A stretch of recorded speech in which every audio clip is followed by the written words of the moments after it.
안녕하십니까? 오늘은 구주 강림을 고대하는 대강절 첫 주일입니다. 이제 다 같이 자리에서 일어나서 대림절 첫째 주일 예배를 하나님 앞에 함께 드리겠습니다.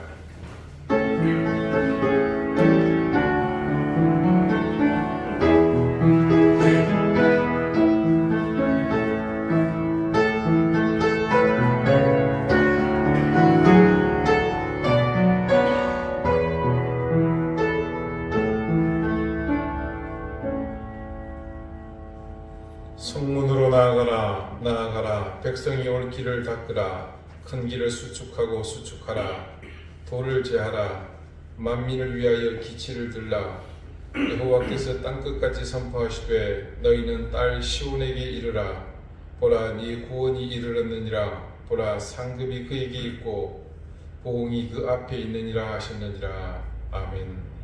주님, 이제 이 세상 가장 위대한 탄생을 고대하는 대림의 촛불이 켜졌습니다. 언제나 그 시간은 우리에게 새로운 소망이었고 또한 우리에게 드리워진 어둠과 절망을 몰아내는 새로운 빛의 오심이었습니다. 세상은 분열과 다툼, 불의와 악으로 짙은 어둠에 빠져 그 어느 때보다 간절히 빛이신 주님의 오심을 소망하고 있습니다. 이 세상의 혼돈 속에서 구별되지 못하고 함께 어둠에 처한 우리가 이제 마지막 희망의 줄을 붙듭니다. 소망의 시작을 알리는 이 대림절 첫 번째 주일 아침, 우리의 절망스러운 이 상황에서 영원한 구원으로 이끄실 빛으로 오실 구주를 고대합니다. 주님, 우리를 불쌍히 여겨 주십시오. 이 땅에 소망으로 오시는 거룩하신 그 이름 예수 그리스도 이름으로 기원하옵나이다. 아멘. 6장 함께 찬송하겠습니다.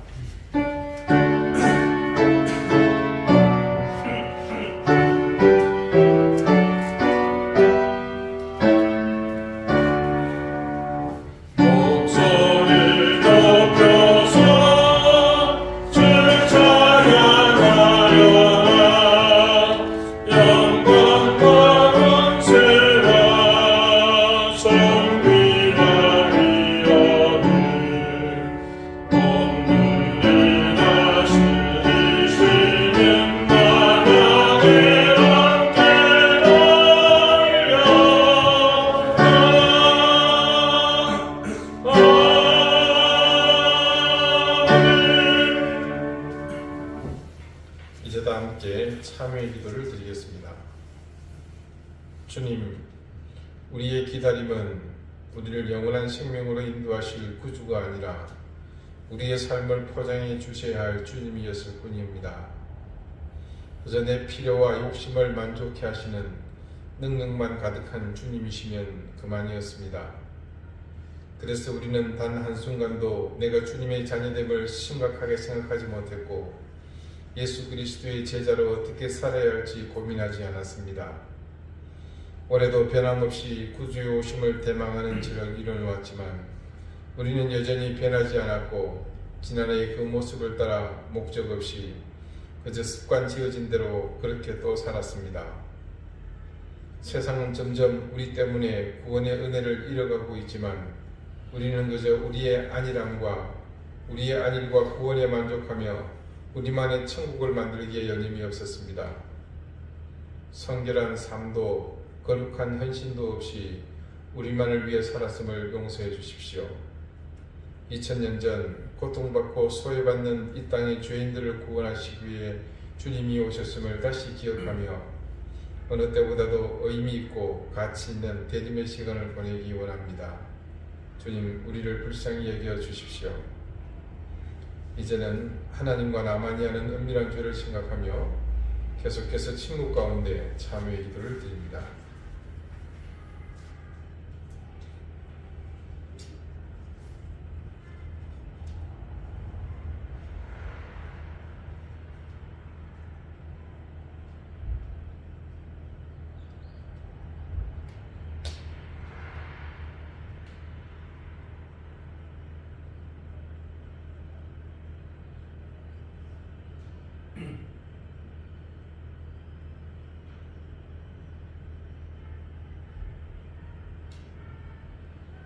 하나님께서는 자신이 부끄러운 죄를 솔직하게 고백하는 사람들에게 말씀하십니다. 그런즉 누구든지 그리스도 안에 있으면 새로운 피조물이라 이전 것은 지나갔으니 보라 새 것이 되었도다. 아멘. 이제는 사도신경으로 우리의 신앙을 고백하오니 나는 전능하신 아버지 하나님 천지의 창조주를 믿습니다. 나는 그의 유일하신 아들 우리 주 예수 그리스도를 믿습니다. 그는 성령으로 잉태되어 동정녀 마리아에게서 나시고 본디오 빌라도에게 고난을 받아 십자가에 못 박혀 죽으시고 장사된 지 4일 만에 죽은 자 가운데서 다시 살아나셨으며 하늘에 오르시어 전능하신 아버지 하나님 우편에 앉아 계시다가 거기로부터 살아있는 자와 죽은 자를 심판하러 오십니다. 나는 성령을 믿으며 거룩한 공교회와 성도의 교제와 죄를 용서받는 것과 몸의 부활과 영생을 믿습니다. 아멘. 자리에 앉으시기 바랍니다. 다 함께 성시를 교독하겠습니다. 성시는 교독문 115번 구주강림 1입니다.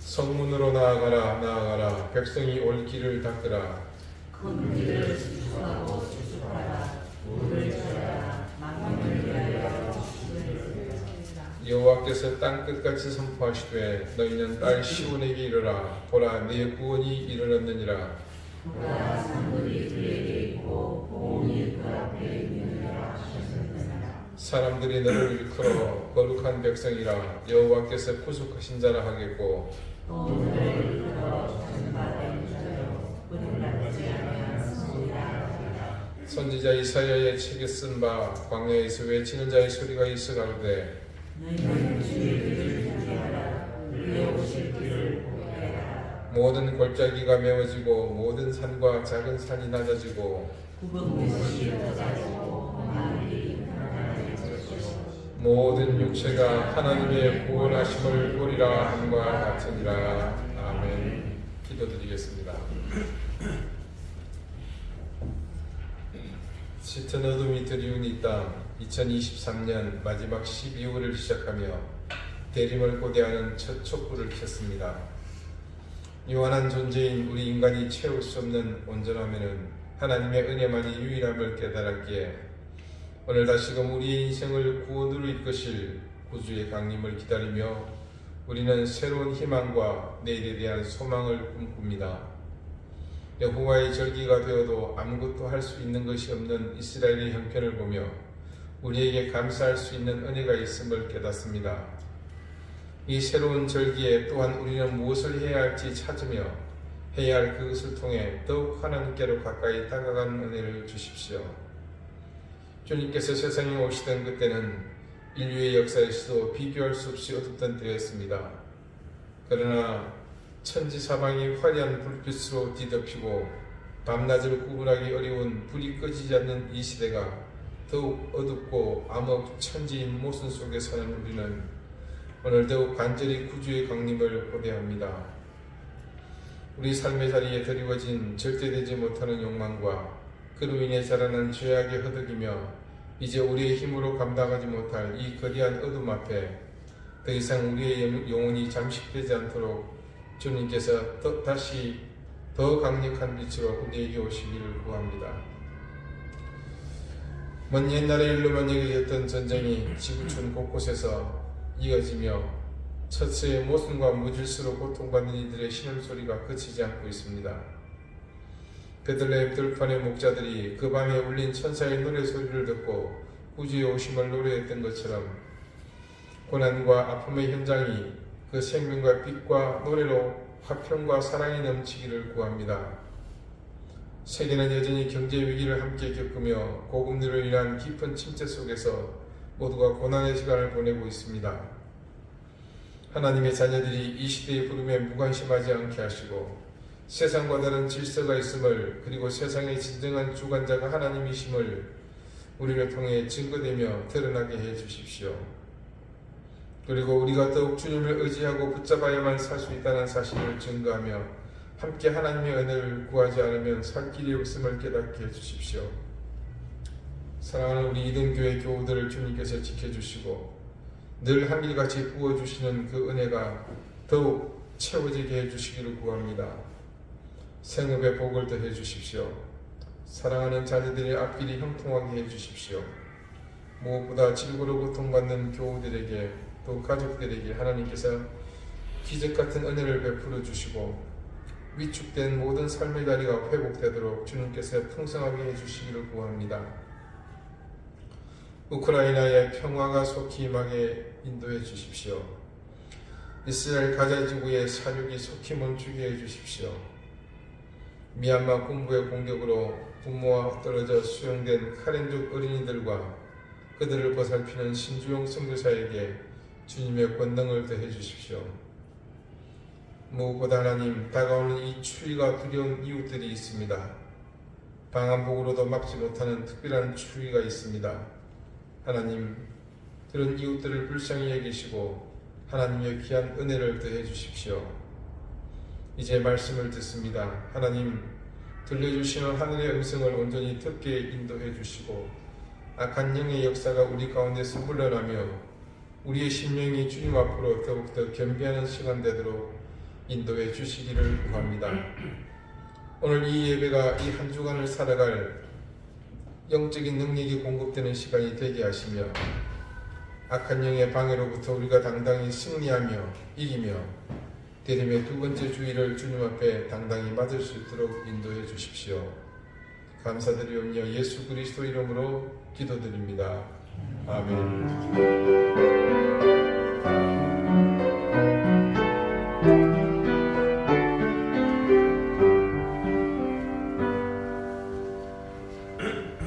(105장) 함께 찬송하겠습니다.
오늘 하나님께서 우리에게 주시는 말씀은 신약 성경 에베소서 2장 8절 9절 말씀입니다. 신약 310쪽입니다.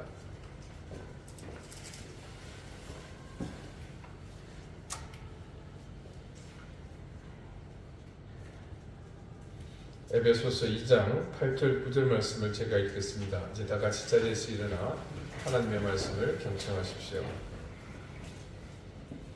너희는 그 은혜에 의하여 믿음으로 말미암아 구원을 받았으니 이것은 너희에게서 난 것이 아니요 하나님의 선물이라.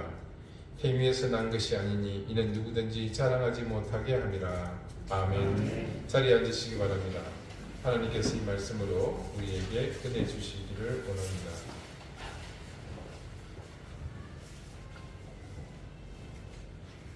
여러분 전도 폭발이라는 그 훈련이 있다는 것을 혹시 아십니까? 예, 어감이 조금 부담스럽긴 합니다만은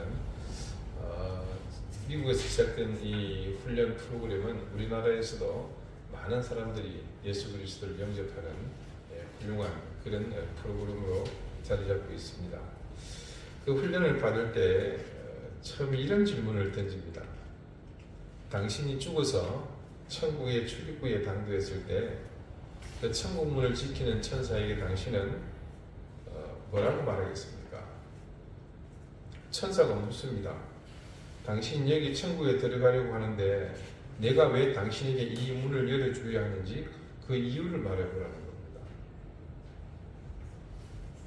여러분은 이 상황에서 그 문지기에게 뭐라고 대답을 하겠습니까? 야, 나 몰라. 나 목사야, 목사. 저 같은 사람은 이렇게 말하면 되나요?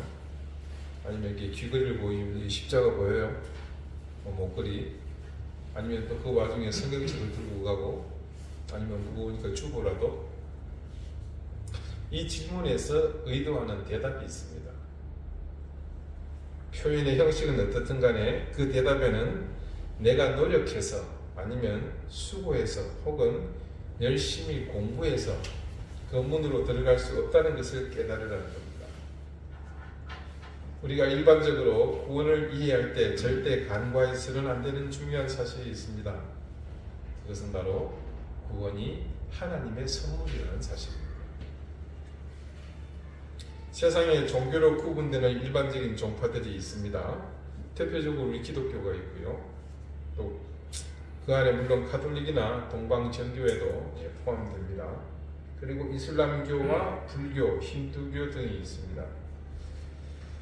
제가 지금 언급한 이 종파들은 세상에서 다른 잡다한 종교들과는 조금 구분하여 질이 높은, 표현이 좀 그렇습니다만은 아무튼 소위 이 고등 종교로 구분합니다. 제가 고등 종교로 여타난 종교를 거론할 때 한 가지 공통점이 있다는 말씀을 여러분에게 드린 적이 있습니다. 혹시 기억하십니까? 이 고등 종교들의 공통점은 모두가 자기 부인이 있다는 점이 그러하다 말씀을 드렸었습니다. 자기 부인이라는 것은 다른 말로 신을 자기 마음대로 통제하지 아니려 한다는 겁니다. 자, 여러분 우리가 치성을 드리죠. 실체를 알 수 없는 큰 나무 밑에서 아니면 동네에서 예전부터 쌓아오던 어떤 재단에 가서 뭘 하는 겁니까? 내가 이렇게 정성을 들여서 비니까 내가 원하는 걸 좀 달라는 겁니다. 그건 뭡니까? 신을 내가 다루는 거죠.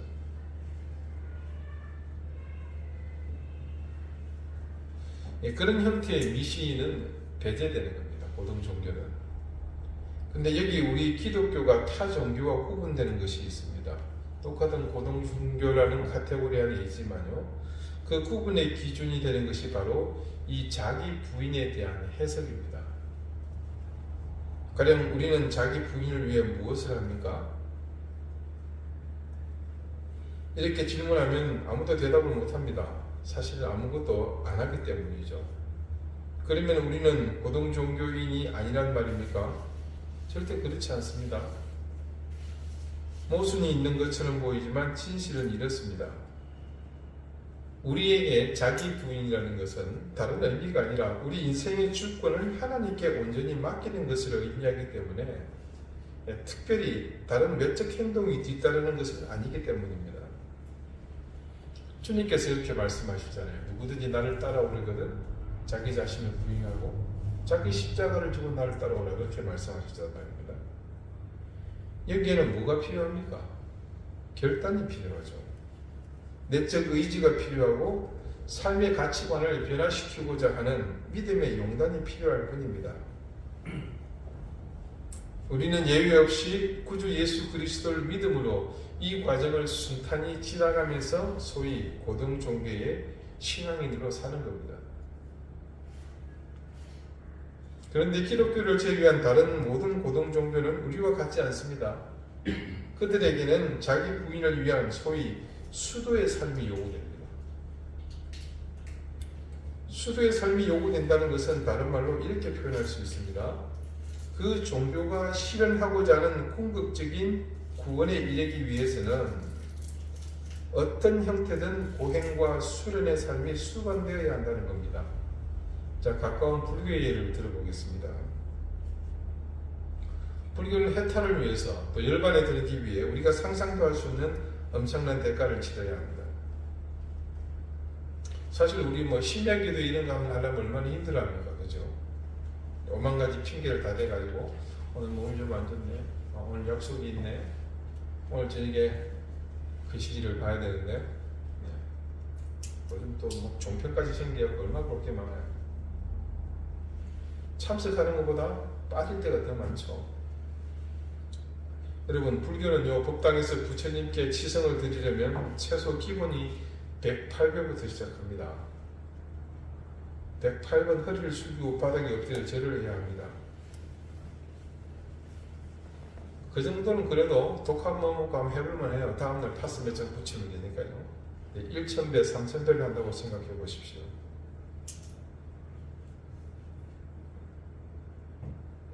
삼보 1배라는 것도 있죠. 어지간한 젊은 사람도 다 나가 떨어집니다. 일생을 한 번만 해도 힘들 거를 꽤 자주 하거든요.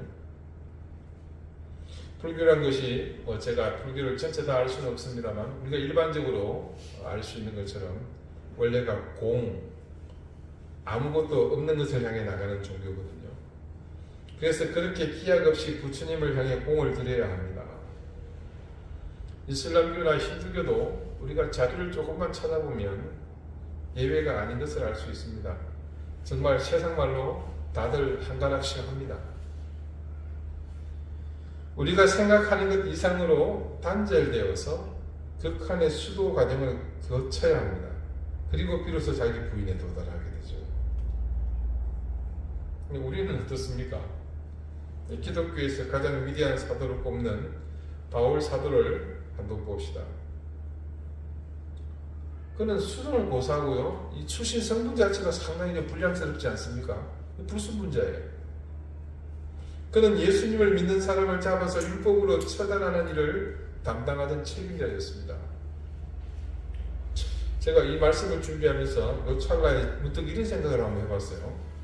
예수님이 만약 조금 더 살아계셨다면 아마 바울이 예수님을 잡으려고 사방천지 뛰어다니지 않았겠습니까?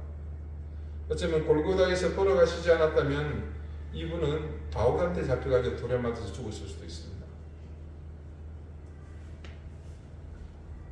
우리는 바울이 어떻게 구원에 이르게 되었는지 그 과정을 생생히 말씀을 통해 저를 통해서 수차례 들어왔습니다.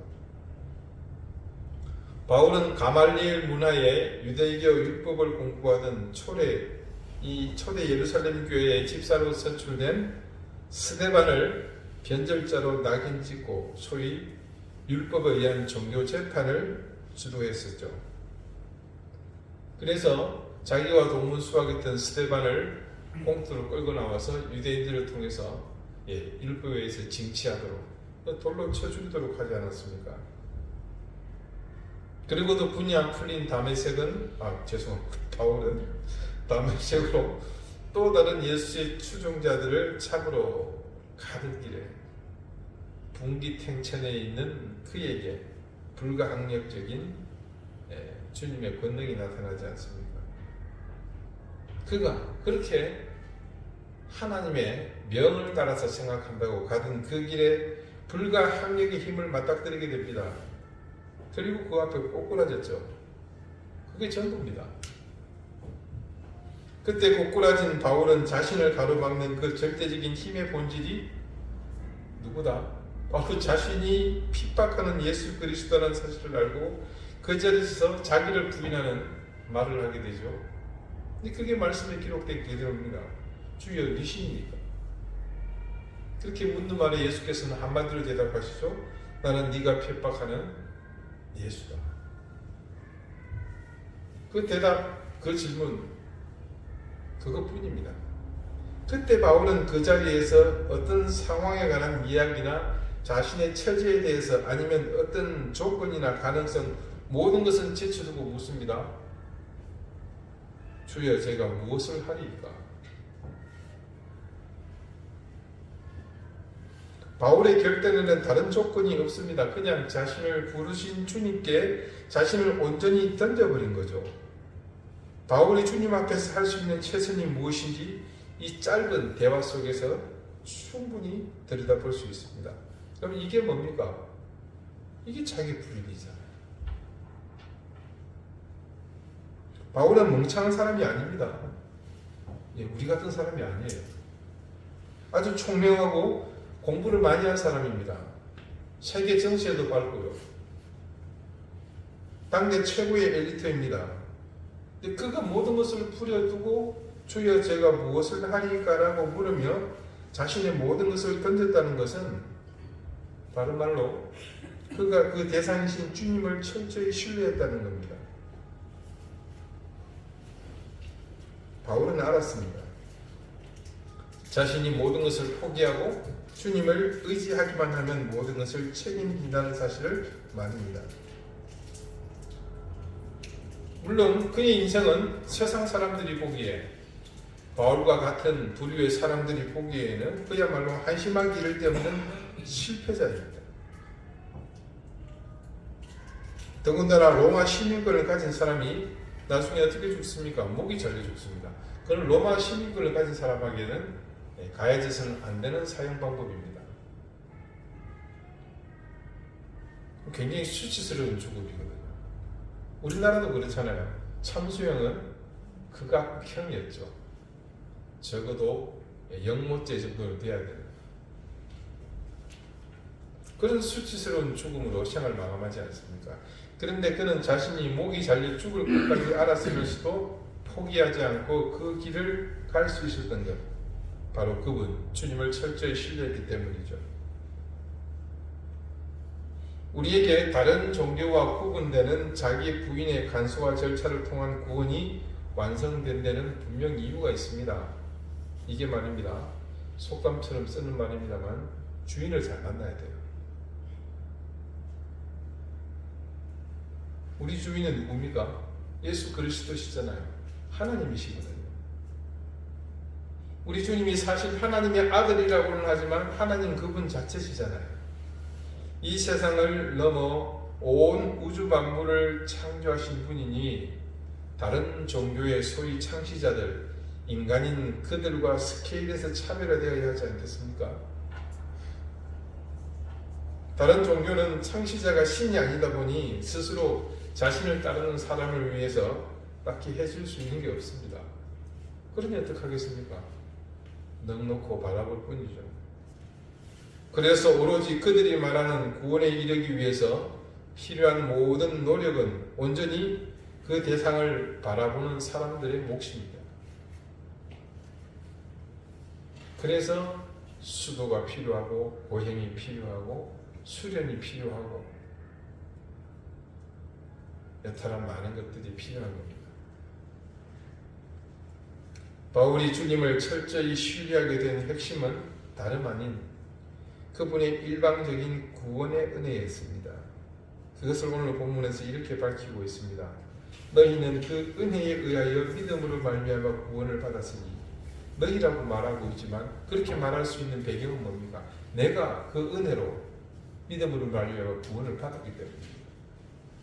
이것은 너희에게서 난 것이 아니요 하나님의 선물이라. 행위에서 난 것이 아니니 이는 누구든지 자랑하지 못하게 함이라. 바울이요 강력한 빛을 만나고 그 앞에 고꾸라지면서 자신은 잃어버리고 망각했는지 모르나 그가 분명히 얻은 것이 있었습니다. 그것은 바로 그의 영혼이 구원을 얻게 된 사실입니다. 그런데 그것이 바울 자신의 노력이 아니라 하나님의 선물이었노라고 합니다. 그러기 위해서 필요한 것은 단 하나, 바로 우리의 믿음뿐입니다. 뭘 믿는 겁니까? 자기 자신을 믿는 것은 이제 그치고, 즉 자기 부인을 거친 이후 예수 그리스도가 구주이신 사실을 믿는 겁니다. 행위에서 난 것이 아니니 무엇이 행위에서 난 것이 아니라는 말입니까? 우리가 구원을 얻게 된 그 사실이 행위에서 난 것이 아니라는 거예요. 행위에서 난 것이 아니라는 말은 다른 의미로 이 세상에는 다른 방법이 없다는 뜻이기도 합니다. 그러니 출처는 오직 한 곳 어디입니까? 하나님밖에 없다는 말입니다. 구원은 하나님의 능력이 아니고는 도무지 인간인 이상 누구도 도달할 수 없는 경지입니다.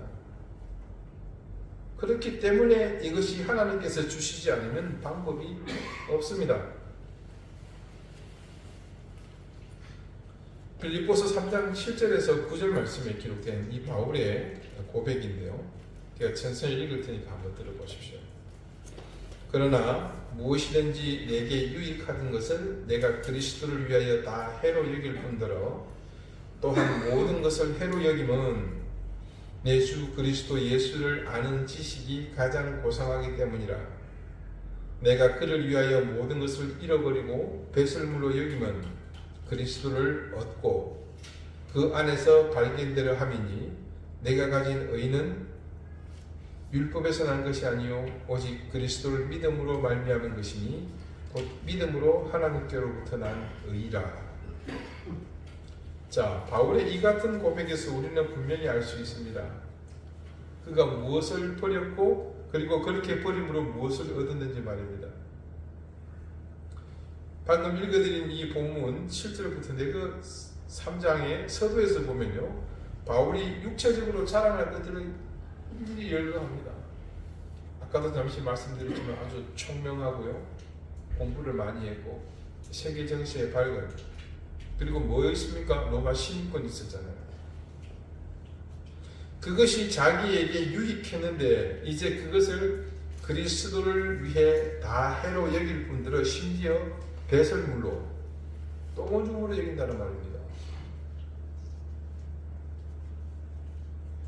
그게 고백이에요. 자, 그는 철저한 자기 부인을 통해 자신이 아닌 오로지 구원자 예수 그리스도만이 유일한 가치라는 것을 이렇게 당당하게 밝히고 있습니다. 그래서 자신이 이제 가지게 된 의, 즉 하나님께 이를 수 있는 자격을 얻은 그것이 이제 그 자신이 지키려고 목숨을 걸었던 율법에서 난 것이 아니라 오직 예수 그리스도를 믿음으로 말미암은 것이라고 합니다. 그 출처가 어디라고요? 곧 믿음으로, 그죠? 근데 그 믿음이 하나님께로부터 난 의다. 하나님께로부터 난 것, 그 의는 하나님의 선물이었던 것이죠. 그리고 다시 오늘 말씀으로 돌아가 봅시다. 너희는 그 은혜에 의해 믿음으로 말미암아 구원을 받았으니 이것은 너희에게서 난 것이 아니요 하나님의 선물이라. 행위에서 난 것이 아니니 이는 누구든지 자랑하지 못하게 함이라. 자, 이러니 바울이 자기의 자랑을 거둘 수밖에 없었습니다. 가장 모범 답안인 이 구원의 과정, 그는 단지 자신에게 불필요한 것을 버릴 뿐이었고 이것이 자기 부인의 과정이 되었고 그 다음은 하나님께서 그에게 그냥 믿음을 고백한 바울에게 선물로 주셨을 뿐입니다. 해마다 대림절이 시작되면 제가 꼭 살펴보는 책이 있습니다. 성공회에서 지난 2013년에 발간한 대림절 묵상집입니다. 이후에 나온 여러 책들을 제가 매년 구입해 보는데 올해도 구입했지만 이 책이 미치지는 못합니다. 성공의 영성훈련의 거의 창시자와 같은 고대 신비주의 영성가로 알려진 이블린 언더힐의 묵상집입니다. 개혁교회, 그러니까 우리가 포함된 일반 개신교는 단순히 그 복음에 너무 치중하다 보니까요, 정작 교회가 오랜 옛날을 가진 좋은 전통을 많이 상실해 버렸습니다. 더 안타까운 것은요, 영성과 관련한 모든 프로그램을 마치 그건 카톨릭 거다, 우리에게 더 이상 필요하지 않다는 생각에 모두 버렸다는 사실입니다. 그런 의미에서 성공의 교단은요, 나쁜 말로 하자면 이 양다리를 걸치는 거고, 왜냐하면 카톨릭하고도 친구거든요. 근데 우리 개신교하고도 이 교리가 같습니다. 긍정적으로 보자면 아주 에큐메닉하게 좋은 본보기로 보이는 그런 교단이라고 할 수 있겠지만, 아무튼 그런 점에서 그 성공회가 좋은 전통을 공유할 수 있어서 참 감사합니다. 여러분 혹시 강원도 그 태백에 있는 예수원이라는 곳에 가본 분이 계십니까? 아무도 없으세요? 이렇게 참담할 수. 제가 감히 말하건대 이 한국 땅에서 가장 영향력 있는 소박하고 깊은 영성의 훈련장이라고 할 수 있는 곳입니다. 이게 언제 세워졌냐면요, 1965년에 세워집니다. 근데 까마득한 옛날이죠. 미국 성공회 소속의 대천덕 신부님, 토레이 신부님이죠. 그분이 설립한 곳입니다. 들리는 말로는 이제 스위스 로잔을 조금 스위스 그 제네바를 조금 지나고 나면요, 그곳에 프란시스 쇠프 박사가 2차 대전 후에 설립한 라블이라는 공동체가 있습니다. 그곳을 모티브로 세웠다는 설이 있습니다만은 돌아가시기 전에 제가 물어보지를 못했어요. 그곳에 가면 일부 카톨릭, 그러니까 엄밀히 말하면요, 우리가 오해해서는 안 되는데 종교개혁 이전에는 교회가 하나뿐이었습니다. 우리가 그 뿌리를 이어가고 있는 거잖아요. 카톨릭은 그 하나의 교회에서 너무 변질돼서 인본주의로 흘러갔을 뿐이고, 우리는 그곳에서 더욱더 본질에 가까운 성경으로, 믿음으로, 그죠? 오직 은혜로 더 가까이 갔던 것 뿐입니다. 그래서 그 고대 전통, 교회가 가지고 있던 영성훈련을 참여할 수가 있습니다. 가령 예를 들어서 3종 기도라는 것이 있습니다. 하루에 3번 하던 일을 멈추고 그 자리에 서서 기도하는 겁니다. 내 일이 아무리 중요하고 바쁘다지만 내가 하나님의 말씀에 철저히 순종하는 하나님의 자녀라는 그런 고백을 그걸로 하는 겁니다. 제가 어려움을 겪을 당시에는 그 3종 기도를 매일 했었습니다. 알람을 올려놓고 아침 9시에, 정오에, 그리고 저녁 6시에 하던 일을 멈추고요. 세상에 아무리 그 일이 중요하다 하더라도 하나님 앞에 먼저 머리를 숙이는 것이 중요하다는 그런 고백입니다. 여러분 들어봐도 너무 좋다는 거죠. 근데 이게 가톨릭 거라고 다 버린 거예요. 이게.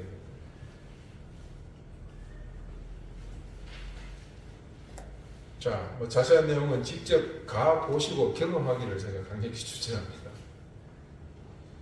아무튼 이 성공회에서 발견한 우리보다는 살짝 영성이 좀 더 비중이 있는 그곳에서 발행한 책입니다. 그 묵상집에 첫날에 기록된 내용입니다. 이미 오래전에 제가 여러분에게 소개한 적이 있기 때문에 여러분의 기억력을 신뢰하신다면 기억이 나실 수도 있습니다. 두렵고도 떨리는 어떤 영적 사건이 일어났습니다. 그 사건은 하나님과 하나님께서 창조하신 우주의 본질이 무엇인지 드러냈습니다. 겉으로 보기엔 별것 아닌 것처럼 보입니다. 별것 아닌 일처럼 보입니다.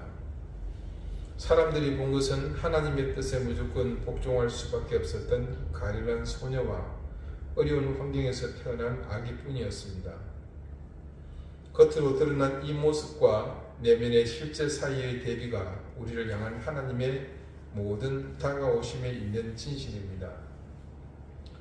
지상의 모습으로 변장하신 그분의 다가오심을 모두 다 알아차리려면 우리는 반드시 깊이 사랑하고 항상 깨어 있어야 합니다. 매번 그분은 우리가 예기치 않는 방식으로 다가오시고 스스로를 드러내십니다. 우리는 대림절을 통해 하나님을 겸허한 마음으로 열망하며 기대하는 태도를 배우고 익혀야 합니다. 영적인 삶은 하나님에게 다가가는 우리보다는 우리에게 다가오시는 하나님에게 의존합니다. 하나님께서 그분을 위해 만들어진 통로로 오시고 그분을 향해 열린 마음으로 들어오십니다. 그렇게 오셔서 우리에게 참된 생명을 신선한 선물로 주십니다. 하나님의 놀라운 능력과 경의가 언제나 우리의 작은 영혼으로 들어오고 있음을 생각해야 합니다. 굉장히 영적인 통찰이 필요한 그런 영성가의 고백입니다. 자, 이미 이 땅을 구원할 구주이신 예수님께서 오셨습니다. 그렇지만 그럼에도 다시 이 시대의 구주의 강림을 기다리는 대림은 그런 시간입니다. 교회에도 전 세계가 함께 지키는 교회력 절기가 있습니다. 여러분 그 첫 번째 절기가 바로 대림절이라는 것을 혹시 아십니까? 그래서 이 예배 순서라든 주보를 만들기 위해서 참고하는 서적이 있습니다. 이게 하나의 텍스트인데요. 교회력이라고 적힌 책이 있습니다. 아주 두껍습니다. 그게 시작이 1월 1일 첫주일, 첫 주일이 아니고요. 전년도 이 대림절부터 시작이 됩니다. 자, 모든 역사의 시작은 바로 구주 예수 그리스도의 강림에서부터 시작한다는 것이 바로 이 절기 이렇게 그대로 드러납니다. 그래서 그 첫 절기가 그런 의미가 있다는 사실은 시사한 바가 결코 작다고 할 수 없겠죠. 우리가 하나님께 다가가려는 어설픈 행동보다는 그분이 우선 오시는 그 앞에 겸허히 그리고 낮아짐으로 기다리는 것이 먼저가 아니겠습니까? 그 근본에는 우리의 의지와 자아가 주님 앞에서 낮아지거나 없어져야 한다는 것을 포함합니다. 뭡니까? 조금 전 말씀드린 철저히 자신을 부인하는 그런 자세이죠. 그리고 그분의 제자로 혹은 그분의 자녀로 그도 아니면 그분의 구원을 선물로 받은 어떤 존재일지라도 우리가 구해야 할 것이 있다면 그분의 인도하심을 따르는 것에서부터입니다. 우리가 사는 이 시대는 교회는 소란한 곳입니다. 여러분 교회가 조용한 곳이 이 제주에서는 우리 말고는 없는 것 같아요. 바깥을 봐도 조용하잖아요. 지금 가보면 온 천지 사방 덤을 달고 난리가 났죠. 그게 나쁘다라고 말씀드리는 건 아닙니다. 근데 그게 뭔가를 좀 드러내는 것 같아서 좀 씁쓸하죠. 교회가 조용하지 않다는 겁니다. 교회는 소란보다는 말없는 능력이 필요한 곳입니다. 그러나 말없는 능력은 오늘날 교회에는 없습니다. 심지어 주님의 말씀의 능력도 때로는 정치적 이해관계나 명분이나 기득권을 유지할 때는 그 힘을 상실합니다. 그리고 때로는 그 이해나 명분, 기득권을 위해서 왜곡되어 불리기도 합니다. 제가 감히 비판을 입장은 못합니다만은 현존 서울 시내에 가장 최고의 교회로 손꼽히는 한 교회가요. 벌써 10년이 지났네요. 교회 건축을 하면서 세상에 큰 화제가 된 적이 있었습니다. 서울 강남에요. 땅에 10만원짜리 수조를 쫙 깔아놔도 그거보다 비싼 땅 값이죠. 여기가. 그 비싼 땅값을 자랑하는 그곳에 어느 누구도 정확히 그 액수를 알 수 없고 공개하지 않는 건축비를 들여서 화려한 예배당을 지었습니다. 그때 헌당 예배를 드리는데요. 정말 대단했었습니다. 서로 입장은 다르겠지만 그 교회의 교우들은 남다른 감동과 감격이 있지 않았겠습니까? 그래서 그들은 그 건축의 마지막에 이런 커다란 문구를 사용했습니다. 하나님이 하셨습니다. 그 헌당 예배 뒤에다 플랜카드를 걸어놨었어요. 그리스도인이라면 그리고 일반적인 교회라면 당연한 문구죠. 그러나 세간의 시선은 그들이 달아놓은 문구와 생각이 달랐습니다. 물론 그 세간의 시선 속에는 절대 다수의 교회가 포함되어 있었습니다. 그들은 하나님이 하셨다는 그 말에 동의하지 않았습니다. 어쩌면 모두가 아는 사실인데 모두가 아닌 척 하는 것은 아닌지 모르겠습니다. 스스로 하나님이 하셨다는 고백을 진실하게 했다면 과연 그렇게 과도한 화려함 속에서 중세 교회를 병들게 했던 그런 모습으로 세상의 자신을 하나님께서 드러내고 싶어 하실까요? 하나님께서 하셨다. 그것이 진실한 고백이라면 그건 뭡니까? 이게 자신들의 것이 아니라 누구의 것이라는 겁니까? 하나님께서 선물로 주시다는 거 아니겠습니까? 그러나 진실은 자신들이 자신에게 선물한 겁니다. 다시는 제가 이 교회 이야기를 할 일이 없겠습니다만은 우리가 그 교회의 모습을 보면서 손가락질했지만 실제 손가락질하는 모든 사람에게도 예외 없이 크고 작은 그런 모습들은 분명히 있습니다.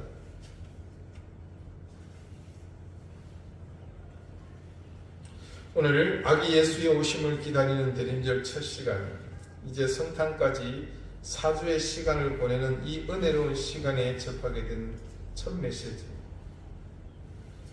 우리의 구원이 하나님의 선물이라는 사실 앞에 우리가 서게 되었습니다.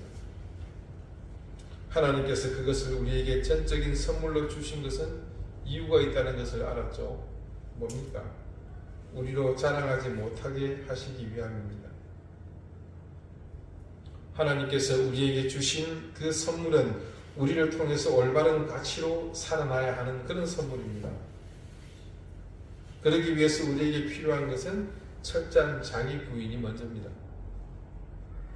바울과 같이 자신에게 자랑인 것들, 심지어 필요하다고 생각했던 모든 것들이 배설물로까지 여겨지는 그런 과정을 통해서 비로소 그 선물은 온전한 구원이라는 생명의 선물로 우리에게서 살아납니다.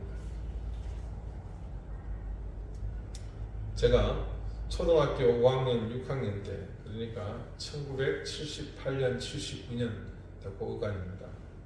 그때 제 선친께서는 양봉을 아주 크게 하셨습니다. 당시 벌통이 200개가 넘었으니 꽤 큰 규모죠. 이 양봉 때문에 부친께서는 가끔씩 집을 비우셔야 했습니다. 꽃이 많이 피는 미론지를 찾아서 떠날 때도 있지만 근처 대구에 있는 훨씬 규모가 큰 양봉원에 새로운 기술을 배우거나 또 새로 난 물품을 구입하러 정기적으로 출장을 가셨습니다.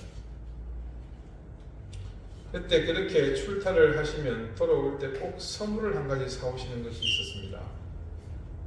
지금은 거의 사라지고 없지만 그때는 플라스틱 조립 장난감이 어린이들 사이에서는 요즘 말로 대세였습니다. 자동차, 탱크, 항공기, 선박 이런 실물을 있는 그대로 축소해가지고 각 부품을 플라스틱으로 제작을 합니다. 금형을 해서 그걸 그대로 하는 거죠. 그것을 일일이 설명서를 보면서 칼로 떼내고 본드로 접착해서 끼우면서 붙이면서 만드는 겁니다. 제가 살던 그 함양 촌동네 골짜기 문방문화 장터에서 이건 못 삽니다. 그렇기 때문에 제게는 아버지가 사오시는 이 선물이 이 세상 최고의 선물이었습니다. 그래서 선친께서 출타를 하시면 그때부터 그 선물을 기대하면서 돌아오시기만을 기다렸습니다. 세월이 지나고 제가 아버지가 되고 제 자녀들에게 선물을 하면서 저는 그때 선친의 마음을 알게 되었습니다. 등에 지고 양손에 들어야 할 정도로 여러 가지 짐이 있음에도 불구하고 그것을 불편하게 들고 오시면서 마음속으로 제가 그걸 갖고 기뻐할 모습을 상상하시면서 오시지 않았겠습니까? 저는 선친께서 그런 마음으로 오셨을 것이라는 확신을 갖게 된 이유가 있습니다. 나이 들어 이제 장성한 아들이 아버지께 필요한 것들을 하나씩 선물로 사드렸습니다. 어떨 때는 발이 편한 구두를 사드렸고 또 한 날은 벨트를 또 지갑을 사드렸습니다. 다운 파카를 사드릴 때도 있었고 전기 면도기를 사드린 적도 있었습니다. 종류는 다양했습니다. 그런데 선친께서 제가 선물을 드리면 늘 습관처럼 하시던 말씀이 있었습니다. 장원이는 항상 어떻게 내가 딱 마침 필요한 것을 알고 선물을 하는지 모르겠다. 참 신기하단 말이야. 세월이 흐르고 저는 그것이 진실이 아니었고 아버지의 속 깊은 사랑이라는 것을 깨닫게 되었습니다. 그때 그런 말을 들었을 때는 선물을 참 잘했구나 그런 생각이 그런 마음이 들고 말았지만 세월이 흐르고 부친이 떠나시고 난 뒤 생각해보니 이제 깨닫게 되었습니다. 실제로 아버지는 선물을 주는 아들에게 네가 준 선물이 최고의 선물이라는 자부심을 주시기 위해서 그러셨던 겁니다. 대림은 기다림의 시간입니다. 그리고 그 기다림의 실체이신 구주는 하나님께서 우리에게 보내시는 인류 역사의 전무후무한 비교 불가의 최고의 선물입니다. 출타하신 아버지가 돌아오기를 기다리는 아들의 마음처럼 이 대림의 시간이 귀한 선물을 기대하며 설레는 그런 시간이 되시기를 바랍니다. 그리고 그 설레임의 시간이 다가고 나면 등에 짐을 지고 다른 손에 자루를 들고 땀을 흘리면서 대문을 들어오시는 아버지의 또 다른 손에 들린 그 선물을 받을 수 있습니다. 하나님은 그러는 동안 우리가 겸비하기를 원하십니다. 그 선물이 나에게 최고의 가치가 되도록 자신을 살피면서 말입니다. 그런 의미에서 대림은 기다림의 시간이지만 그 근본은 우리를 구원하시기 위한 하나님의 구체적인 의지가 드러나는 시간입니다. 그래서 저는 확신합니다. 어느 때보다도 풍성한 은혜가 예비된 시간이라는 사실을 말합니다. 그것은 틀림없습니다. 그래서 저는 이 풍성하게 예비된 은혜가 모두 여러분의 차지가 되시기를 바랍니다. 기도드리시겠습니다. 우리에게 가장 귀한 선물로 오시는 주님, 오늘 우리가 값없이 누리고 있는 이 구원의 은혜가 오로지 하나님의 귀한 선물임을 믿습니다. 우리 인생으로서는 결코 얻을 수 없기에 오히려 우리를 부인하고 우리의 모든 의지를 꺾을 때 비로소 그 선물이 우리의 선물이 될 수 있다는 사실을 또한 믿습니다. 이 기다림의 시간, 우리가 바라고 소망하는 것을 얻는 시간이 아니라 하나님의 의지가 더욱 굳건해지시고 그 의지에 우리의 모든 삶이 새롭게 자리 잡은 그런 은혜와 사랑이 채워지는 설레임의 시간이 되게 해 주십시오. 예수 그리스도 이름으로 기도드립니다. 아멘. 292장 함께 찬송하겠습니다.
기억합니다. 하나님께서 우리에게 주신 가장 귀한 선물, 이 구원을 통해 우리는 생명의 자녀가 되었습니다. 뿐만 아니라 하나님께서는 우리의 필요한 모든 것을 채워주시고 매 순간 은혜와 사랑으로 동행해 주셨습니다. 그 사실을 기억하며 믿고 고백하는 저희가 하나님 주신 것 중 일부를 구별하여 그 감사한 마음을 담아 드립니다. 주님, 그 속에 담긴 우리의 감사와 우리의 삶, 우리의 헌신, 우리의 인생 모든 것을 간합해 주시고 하나님의 은혜와 소망이 그곳에도 가득하게 해 주십시오.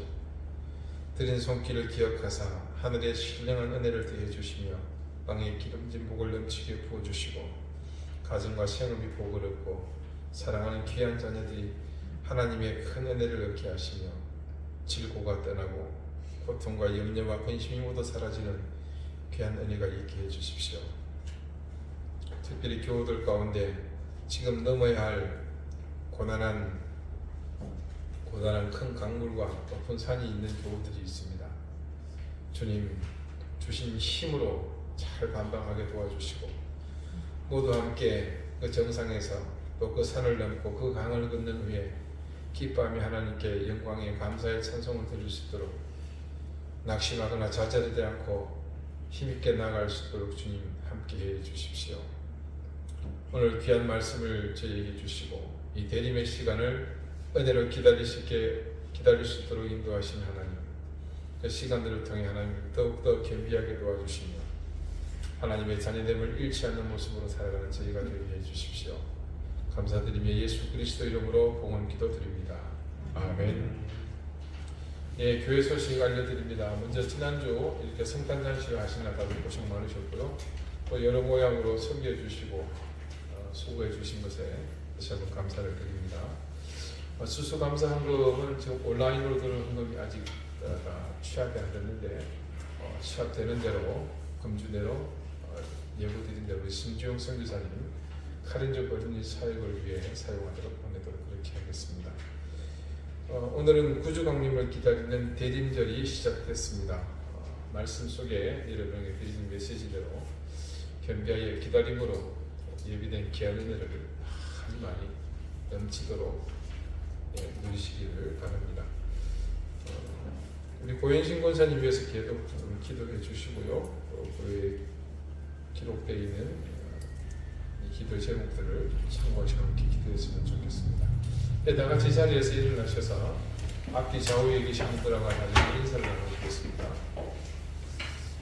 우리 메리 크리스마스를 이렇게 좀 뭐라 그럴까 좀 놀리는 말로 미리 크리스마스 하시잖아요. 예, 그것도 괜찮은 인사 같습니다. 우리 미리 크리스마스 한번 하실까요? 미리 크리스마스. 예, 54년 함께 찬송하겠습니다.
이제는 예수 그리스도의 은혜와 하나님의 극진하신 사랑과 성령의 교통하심이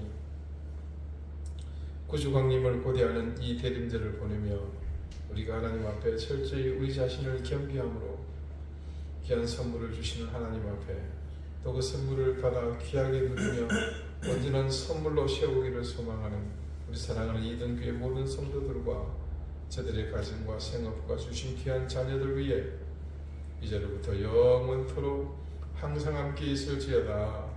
아멘.